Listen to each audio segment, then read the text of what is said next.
以下呢條片係展示 Department Head 點樣批同事嘅 Cam。首先，我哋右上角揀返要批邊間公司同事嘅 Cam。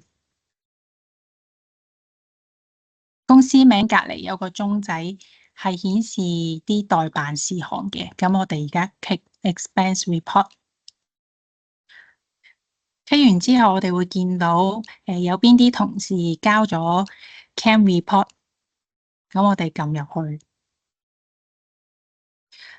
呢度就 show 到同事交咗啲乜嘢 cam 啦。咁我哋移到去呢個 expenses， 再 click 入去。呢度我哋可以睇翻每一張單嘅詳細情形。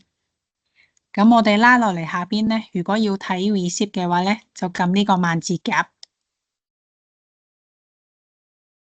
咁可以睇到張單嘅。跟住右邊呢度咧，可以睇到咧呢個 report 有幾多張單。咁 click 呢個掣咧，就可以跟住睇翻下一張。咁睇完，如果冇問題嘅話咧，我哋就撳 View Report， 跟住我哋撳呢個 Approve， 咁樣就完成同事 Cam 嘅批核。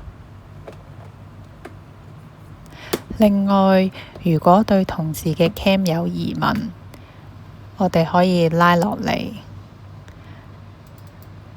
到 Send Message 呢度，咁我哋可以 send message 俾佢，問翻多啲關於 Cam 嘅嘢。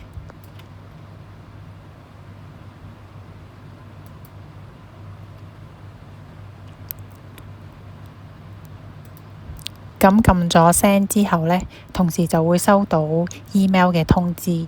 咁我哋可以等佢喺呢一個 Odoo 入邊回覆咗之後呢，再 approve 佢嘅 Cam。